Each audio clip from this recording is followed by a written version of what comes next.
गर्मी चाहिँ भइरहेको छ, हावा चलेकोले चाहिँ शीतल भइरहेछ। कुलोको लागि खासमा बनाएको। ओ कुलोको लागि बनाएको रे यो। के बजेको यो? घन्टी बाख्राको। घन्टी बज्यो भनेको त यहाँ मुनि रहेछ। चैतको महिना 12 बजेको घाम भए पनि हावा चलेकोले मजा छ, शीतल छ नै भन्नुपर्छ। एकैको बोटो खै यो त खानु मिल्छ नि। हो र? त्यो त फल्दी पनि राखेको रहेछ। मिठो चाहिँ हुँदैन, हल्का गुलियो हुन्छ। हल्का गुलियो। पिकनिक स्पोट है। कता? यो ठाउँ। ओह सुँगुरको मासु ल्याएर पोली खान। ओह हामी निस्क्यौँ फाइनल्ली। पुल पारी बाटो बनाएको रहेछ। अघि मैले त देखाएको थिएँ भिडियोमा, माइतिर जाने बाटो चाहिँ अगाडि रहेछ। होइन मोमाई। मोमाई मोमाई चाहिँ कस्तो हो मोमाई? हावा पनि चल्नु छोडो गाइस। यति बेला फेरि पनि गर्मी भएको अवस्था, बहुतै गर्मी छ गाइस। भिडियो हेरेर मन पर्छ भने चाहिँ लाइक गरौँ भएन साथीहरू। मन पऱ्यो भने कमेन्ट गर्नुहोस्। कमेन्ट पनि गर्दा हुन्छ, मन परे पनि नपरे पनि। मन पऱ्यो भने मन पऱ्यो भन्दा हुन्छ कमेन्टमा, परेन भने मन परेन भन्दा पनि हुन्छ। त्यति गरिदिनु पऱ्यो गाइस। हामी चाहिँ फाइनल्ली कान्छी बजार आइपुग्यौँ। चाहिँ मलाई धन्नु सरले चाहिँ लानुहुन्छ अरे कता भन्दाखेरि लबिङ डाँडा। लबडाँडा ठाउँको नाम पनि बहुतै गजब अजबको छ क्या। यता कान्छी बजार, अब उता लबडाँडा के भनेर खै। लबडाँडा एकातिर, कान्छी बजार अर्कोतिर। लबडाँडा एकातिर, कान्छी एकातिर। ड्याम रहेछ एउटा।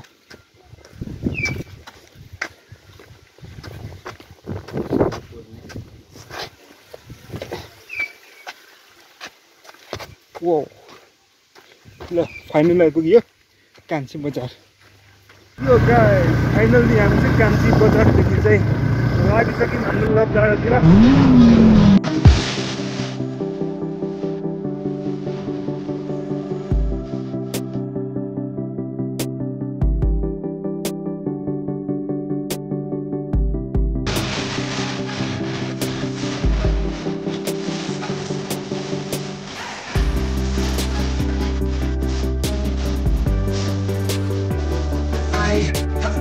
अगाडि चाहिँ यति बाटो अप्ठ्यारो भन्ने थाहा पाइयो, त्यही भएर म चाहिँ झरेँ स्टुडियोबाट।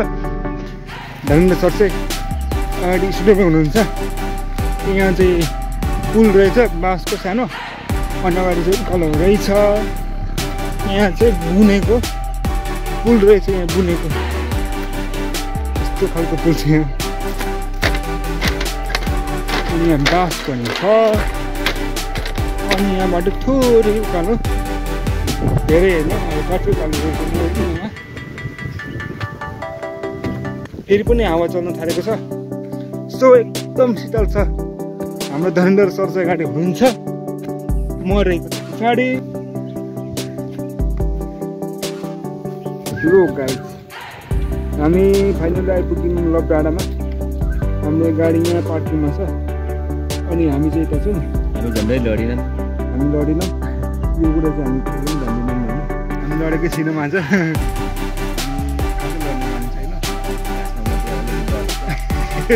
चाहिँ उकालो छ, यो उकालो चढेपछि चाहिँ हामी लबडाँडातिर लाग्छ निस्किन। लबडाँडा निस्केर चाहिँ गाउँ देखिन्छ अरे, गाउँ देखिन्छ। त्यो हामी चाहिँ जान्छौँ निस्किन। यति बेला चाहिँ हामी गर्मी लागेर तपाईँ लागेर खेतमा यहाँदेखि 5 मिनट पनि त्यो मान्छे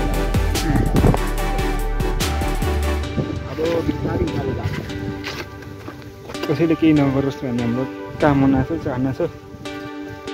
उहाँले बाटो 5-7 मिनट भनेपछि खासै राम्रो चाहिँ होइन है गाइस।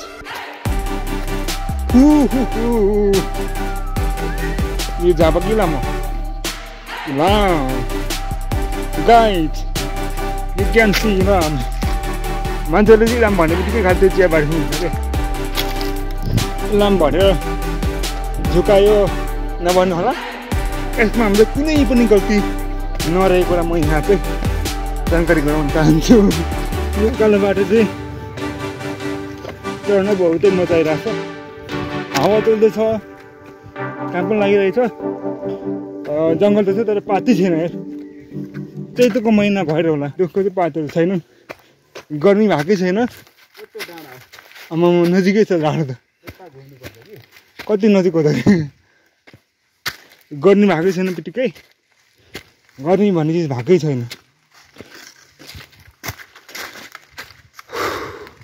जङ्गलै जङ्गल छ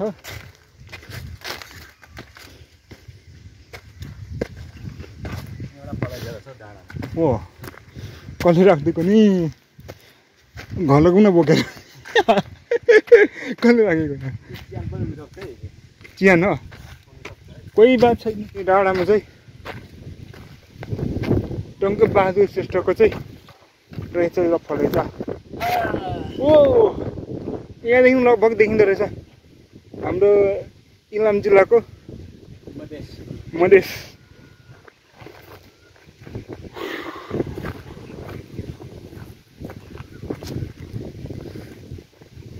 जङ्गल जङ्गल छ हामी पुग्नुपर्ने ऊ माथिको डाँडा यहाँ त देखिँदैन यही बिचमा देखेको डाँडामा चाहिँ पुग्नुपर्ने हुन्छ त्यहाँदेखि चाहिँ हाम्रो इलामको मधेसको ठाउँहरू देखिने पर्छ के भएर हेर्नुको माटो छ के भएको यस्तो घाँसले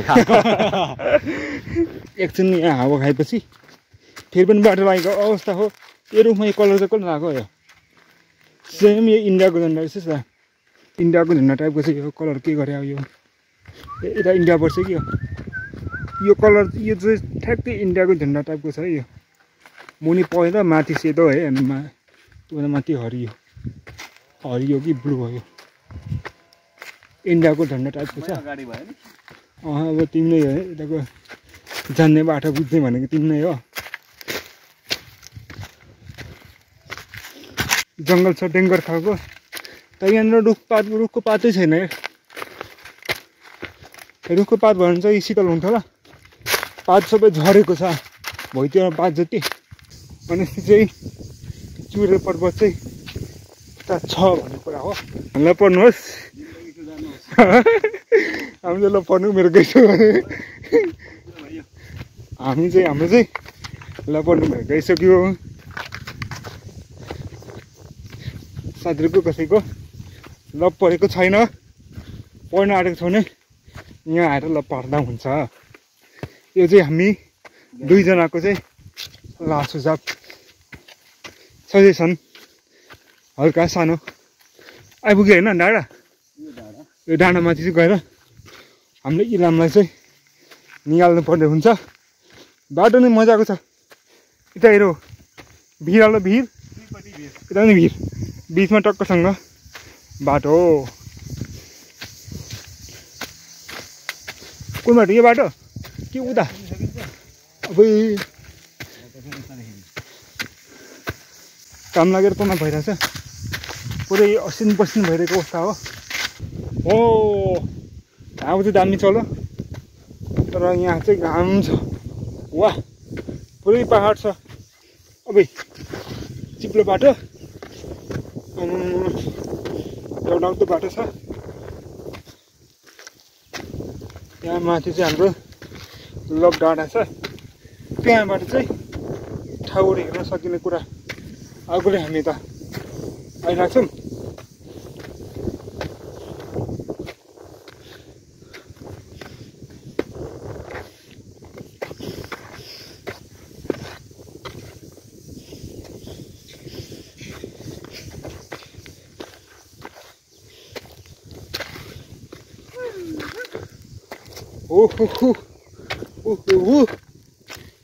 फाइनल्ली आइपुग्यो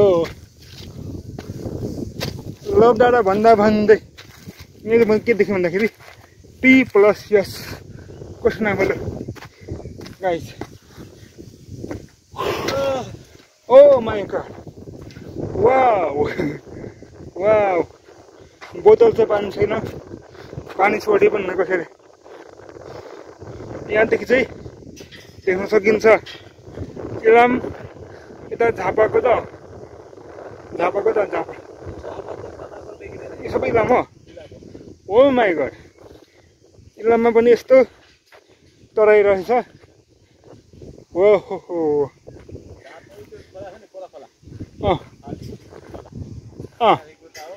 ए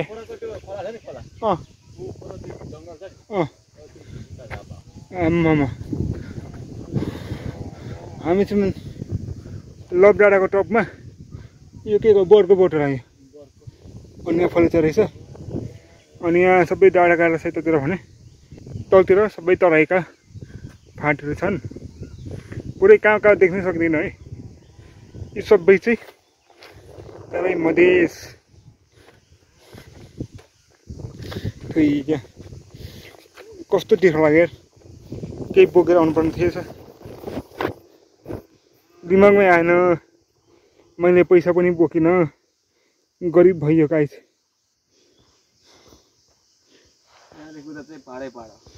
रहेछ यो त पुरा हुँडा के अरे चन्द्रपुरको जस्तो देख्छु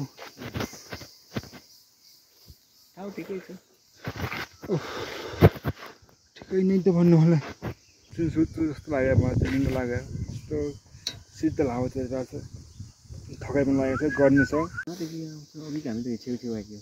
यो रोड हो नि त बिचको कहाँ जाने यो त फेरि यो हाम्रो कतै जाने बाटो होइन होला यो अर्कै बाटो यहाँ देख्न सक्नुहुन्छ साथीहरू यो बाटो छ होइन रातो टिन भएको छ नि त्यो चाहिँ स्कुल हो त्यो तिम्रो घरदेखि देखिन कि कुनै स्कुल हो घरदेखि देखिन्छ स्कुल यहाँ चाहिँ व्हिल चेयर टाइपको उयो छ के रहेछ फलै छ यो कुद्नु चाहिँ कुद्दैन है तर कुदिहाल्ने चाहिँ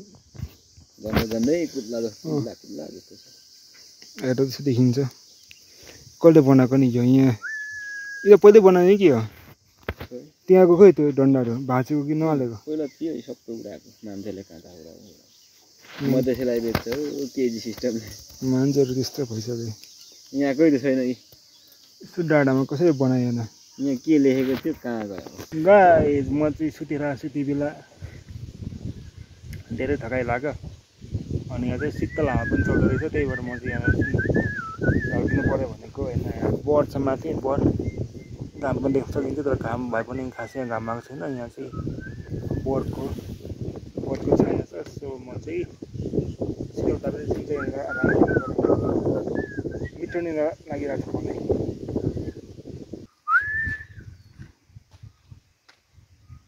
अब झर्नु पर्छ उहाँलाई मात्रै गइहालिदिन्छ वरिपरिको नजारा लप्पन चप्पन जान्दिन म झुटो कुरो बोल्दिन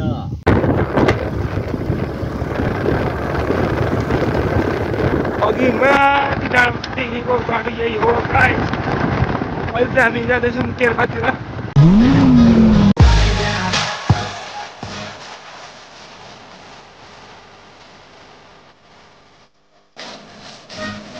केरखा आइपुगियो डेडी खोजेको डेडी भेटिएको छैन ढकाल के फ्रेस हाउस भन्थ्यो ओ डेडी भेट्यो तलपट्टि हौ त भावना ठ्याक्कै भेट्यो के अरे उयो हो अनि ढकाल फ्रेस हाउस छ भन्छ होइन ल गएर डेरीमा चाहिँ मागिसियोस् फाइनल्ली हाम्रो सपिङ पनि सकियो होइन अझै हामी लाग्नुपर्ने हुन्छ हाम्रो प्यारो गाउँतिर ढुङ्गा लाग्छ प्यारो